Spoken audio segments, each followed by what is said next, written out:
À primeira vista, o tema Universidade Corporativa parece um tema recente, mas, na verdade, é uma prática que já existe há mais de 40 anos. Começou nos Estados Unidos, com grandes organizações tipo GE, Motorola, McDonald's.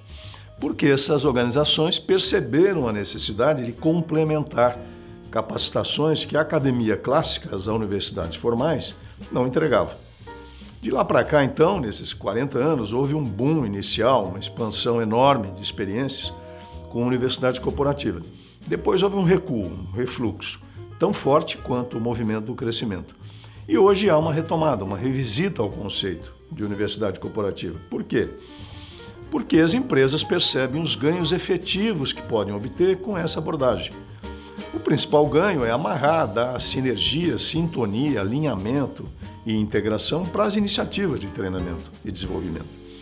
O que acontece com a fragmentação e proliferação do processo de educação gera muitas vezes até a banalização do tema treinamento e desenvolvimento.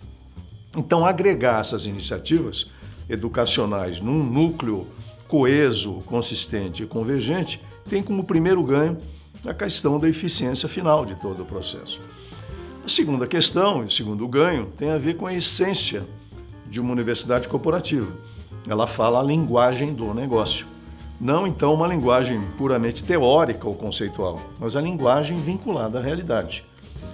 Para isso, o primeiro vínculo dos programas deve ser com as competências organizacionais. Os programas devem estar associados às competências essenciais do negócio.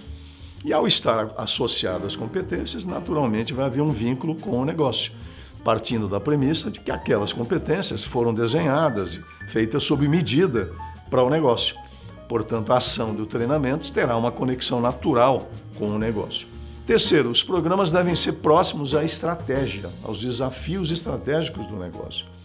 A soma disso é que os programas da Universidade Corporativa vão ajudar a desdobrar, internalizar e fazer acontecer, fazer valer a cultura pretendida da organização, os valores, as crenças e os princípios. Na verdade, esse é o grande ganho, a afirmação da cultura.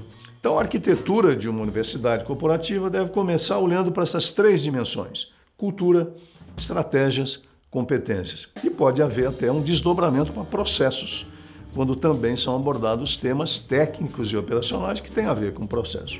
Em resumo, uma universidade corporativa promove a aderência ao negócio e à estratégia empresarial, o impulso, a internalização dos traços da cultura e projetos aplicativos que, quando adotados então como uma metodologia de aprendizagem, fazem a ponte, a conexão da aprendizagem com a prática real de trabalho.